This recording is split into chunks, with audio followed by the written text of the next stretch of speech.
So, have you heard about the big news? The fucking Dan Snyder cut.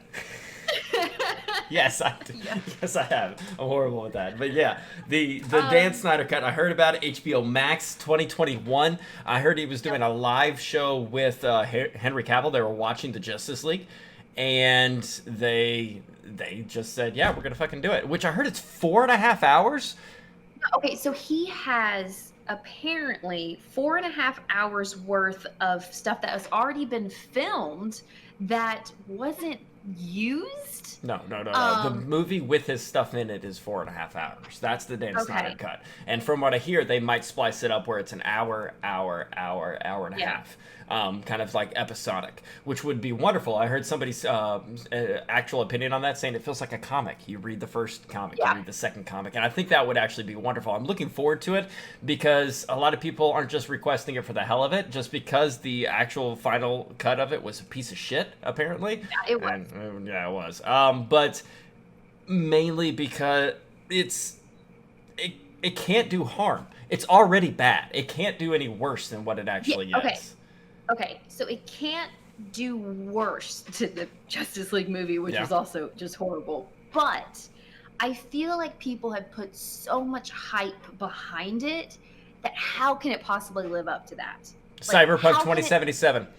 I know, but like, but people are like, it has to be good. It has to be good. And then what if it comes out and it's not? And all of these DC fans have been saying that, oh no, Justice League would have been good. Justice League would have blown everything else out of the water if we had the real version. And then you get the real version, and it's just maybe slightly You better, know, because but of still people, not when it good. comes out, even if it's, say, the original Justice League, let's say it's a 5 out of 10, and this one comes out, it's a 7 out of 10. The people that said it would be the best thing ever, they're going to make that 7 and pretend it's a 10, and they will defend Yeah, it to their dying fucking breath. yeah, I'm looking yeah. forward to it because I want to see something different than what we saw. Nobody was really happy with that, but I am looking forward to being able to watch this. So, yes, HBO Max, It, congratulations. You still don't get money out of me. I'm going to pirate the shit out of that.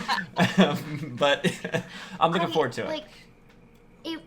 I was a big fan of Josh Whedon prior to a lot of the issues that like he started changing and everything, and a lot of the issues that he had. Like I like Age of Ultron. Like it's I don't hate it. It's not in like my bottom of my Marvel movies. But there's one thing that so in Justice League, you know, the Flash trips or whatever, and his face falls into Wonder Woman's boobs. Um, Gail Gadot refused to film that scene. That's not her. That's her body double. Yeah. She felt so uncomfortable, and it wasn't right that she refused to film it. And I was like, if your main actress refuses to do something, it should give you a hint that it's probably not the best thing. And he did the exact same thing when Hulk's face fell into Black Widow's boobs, and I didn't like it in that movie either. It was just like something It's where old school, your cheesy, child like side of movies comes out all of a sudden. Yeah. yeah, and I was like, there's so much more to it than that, and like I'm curious to see what he does with all of this extra like because he does have an extra budget. Like he got like what $30 million to finish editing and putting it all together. Would you like to live Like stream it when it comes out? yeah, Not yeah, we stream can do stream, that. but we can watch it with other Yeah, people yeah, on stream. Okay, gotcha. yeah, yeah. So I am interested to see what happens with it. Yeah. I Um, am as well.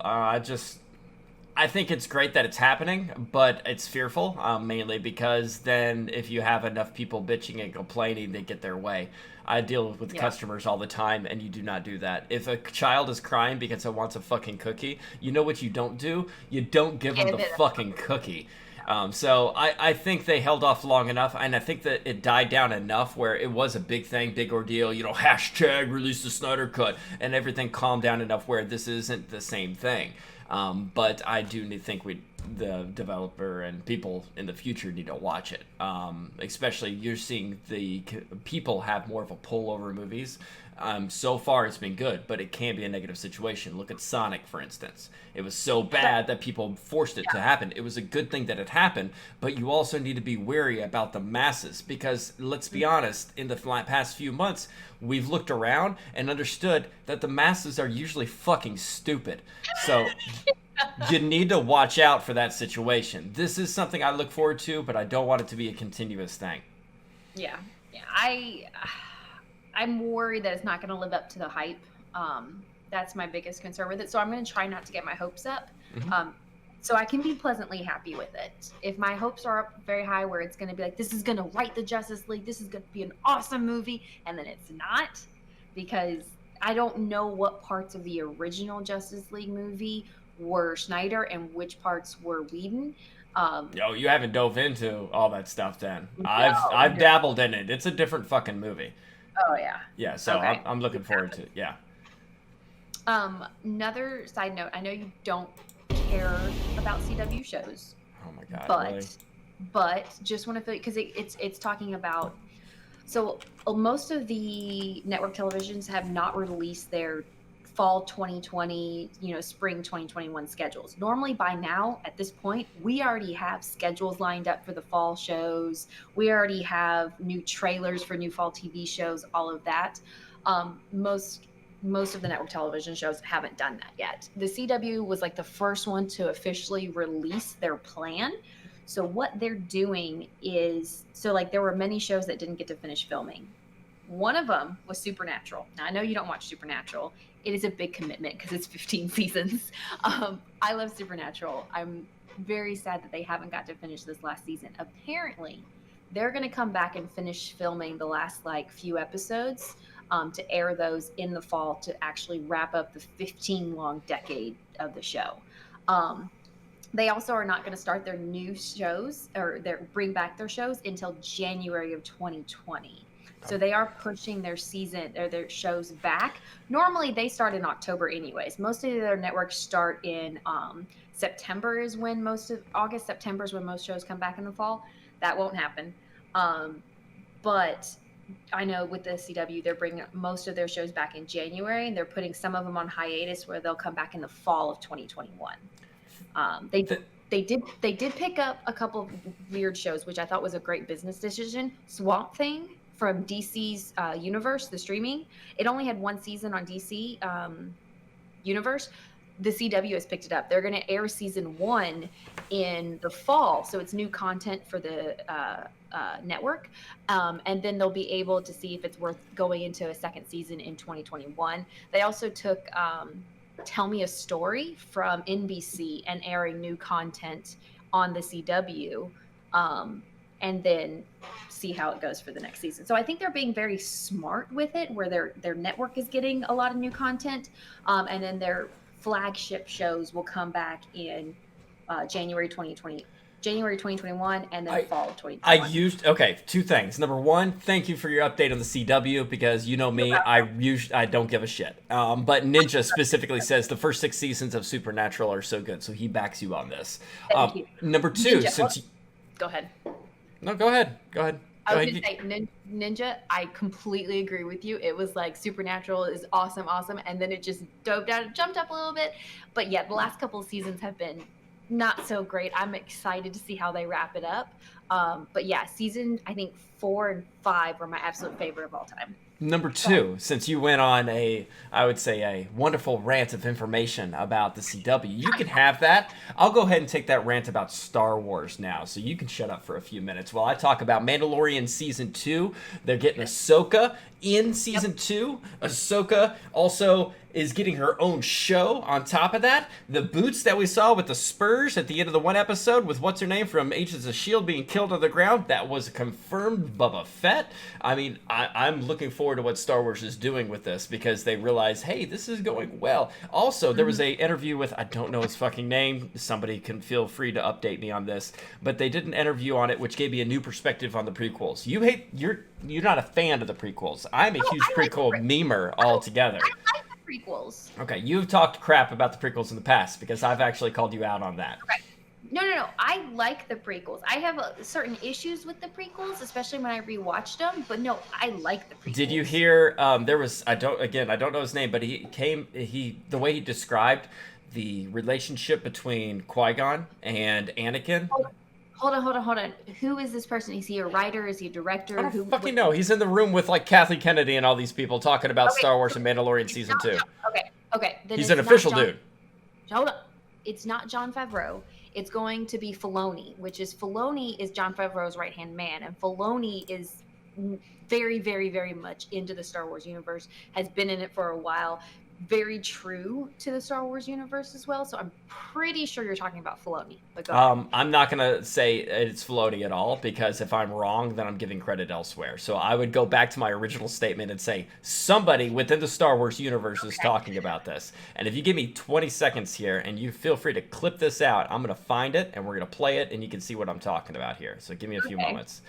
And if it's Filoni, I'm gonna be like, "Fucking told you so." No, I'm not arguing. I'm just saying I'm not gonna try to give credit to somebody that I don't have any fucking idea. So. Give me a few minutes here while I dig, because it is recent. Because I was going to say, if it has anything to do with Star Wars, especially The Mandalorian, Jon Favreau and Dave Filoni run that ship. And Dave Filoni has a lot of, with the Clone Wars as well. Damn, I really hope I can find this, because it is going to piss me off otherwise. Now, keep talking. Go ahead. Feel free to edit all this out. Yeah, I don't hate the prequels. The prequels came out when I was a kid, which was a perfect timing for the prequels. I actually love the Clone Wars. The graphics with the Clone Wars, when I watch it nowadays, I'm like, God, that looks like shit. But same thing with the Phantom Menace. But the graphics, like I think they overdid the graphics, and they could have spent more time with the stories. But no, I like the prequels. I don't have an issue with the prequels. I don't know why you think, maybe, were you sure you're talking to me and you weren't talking to her other sister? Who else do I talk to remember I was sitting right here and I said, don't you talk shit about the prequels. I don't talk shit about the prequels, I promise. I like the prequels as much as people hate on me for liking the second movie, because I usually end up liking the second movie of most trilogies, but that's just me. Yeah, this is it right here. I found it. Okay. Korean video for Dave Filoni. All right, it's only the first part of it, so you'll have to stop once the guy. There we go. Let me pull that up. There we go. And ready. 3, 2, 1, play. Just listen to this explanation. Prequels, I thought, were almost an impossible task. How do you tell the That's story that Filoni. we've all grown up with, imagining who Anakin Skywalker was? In Phantom Menace, you're watching these two Jedi in their prime fight this evil villain. Maul couldn't be more obviously the villain. He's designed to look evil, and he is evil, and he just expresses that from his face all the way out through the type of lightsaber he fights with. What's at stake is really how Anakin's going to turn out, because Qui-Gon is different than the rest of the Jedi, and you get that in the movie. And Qui-Gon is fighting because he knows he's the father that Anakin needs, because Qui-Gon hasn't given up on the fact that Jedi are supposed to actually care and love, and that's not a bad thing. The rest of the Jedi are so detached, and they've become so political that they've really lost their way. And Yoda starts to see that in the second film. But Qui-Gon is ahead of them all, and that's why he's not part of the council. So he's fighting for Anakin, and that's why it's the duel of the fates. It's the fate of this child. And depending on how this fight goes, Anakin his life is gonna be dramatically different. So Qui-Gon loses, of course, and he's left with Obi-Wan. Obi-Wan trains Anakin at first out of a promise he makes to Qui-Gon, not because he cares about him. When they get Anakin, when they find him on Tatooine, he says, "Why do I feel like we found another useless life form?" He's comparing Anakin to Jar Jar. Excuse me. And he's saying, this is a waste of our time. Why are we doing this? Why do you see importance in these creatures like Jar Jar Binks and this 10-year-old boy? This is useless. So he's a brother to Anakin eventually, but he's not a father figure. That's a failing for Anakin. He doesn't have the family that he needs. He loses his mother in the next film. Yeah, he Ninja fails on too this is promise cool. that he made to mother, I will come back and save you. So he's left completely vulnerable. And Star Wars ultimately is about family. So that moment in that movie, which a lot of people I think diminish into just a cool lightsaber fight, but it's everything that the entire 3 films of the prequels hangs on, is that one particular fight. And Maul serves his purpose, and at that point died before George made bring him back. But he died, and that's showing you again how the Emperor is completely self-serving. He doesn't care; it's just a tool, and he's using people. And now he's going to use this child. That follows all the way through to the line which terrified me as a kid when the Emperor tells Luke, "You, like your father, are now mine." Welcome back, everyone. Yeah. So that is what I wanted to share right there, because I loved his explanation of that. It gave me more. Yeah. Filoni is very, very true. He's like classic Star Wars fan, and like him and Jon Favreau, I think, are the next leaders of the Star Wars. They should be, because it feels like everyone can say I grew up with Star Wars, but there's a difference between I grew up with Star Wars and I grew up with Star Wars, because of the commitment that you have to that actual franchise. And not, you can tell the most recent ones, they have their pluses, they have a lot of minuses, but it felt more of a corporate decision and money based and political siding of specific things to happen. And like I said from the first one, after watching the first one with her gritting her teeth and blocking Kylo with her saber and then using that anger to overpower him, I was like, it would be amazing if she did the same kind of path Luke did, but she made the different decision in the end. And when she made it and turned to the dark side,